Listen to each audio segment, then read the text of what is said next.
Ha o'rtoqlar, bu galgi video ham oldingi videolar singari 1,5-2 minut bo'lmaydi. Juda qisqa tugatishga harakat qilaman. O'shaning uchun iltimos oxirigacha ko'ring. Hozirgi ochadigan kitobimiz Molxona asari, ya'ni Jorj Orwell tomonidan 1944-yilda yozib tugatilgan asar. Juda qisqa, mana shu daftardan ham kichkina bo'lsa kerak varog'i sahifasi. Agar siz u kitobni o'qisangiz, jamiyatda bo'layotgan jirkanchlarni hayolada ko'ra olasiz. Ya'ni adib shunaqangi yozganki, o'sha paytda Buyuk Britaniya bu kitobni nashr qilishdan qo'rqqan. Chunki o'sha paytdagi SSR qilayotgan ishlari bu kitobda tasvirlab berilgan. Ya'ni o'sha ikkinchi jahon urushi bo'layotgan paytda. Nima demoqchiman?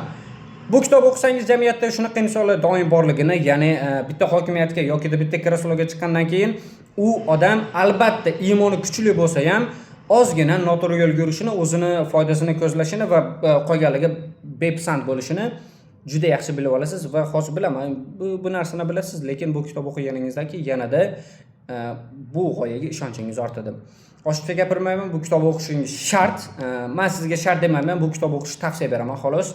Kitob narxi ancha arzon O'zbekistonda 35 mingdan 50 minggacha boradi. Va yana bitta fakt aytmoqchiman, qariyb 5 yildan beri O'zbekistonda bu kitob o'zini o'rnini yo'qotmayapti. Nimaga?